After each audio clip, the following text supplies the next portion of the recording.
Tas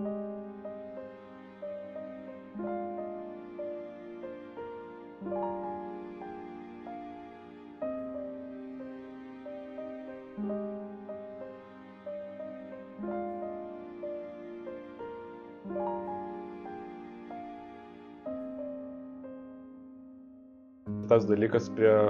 labai skausmingo dalyko privedė prie operacijos vienos, tai buvau tiesiog pas privatų gydytoją ir jis minėjo, kad ten reikia tam tikrą operaciją atlikti. Dabar plačiai nepasakosiu, bet irgi esmė tokia, kad po tos operacijos atsimenu, pas mane taip viskas viduje apsislaugo, taip viskas įskilo, kad po to momento atsimenu, būdavo toks laikotarpis, kur aš net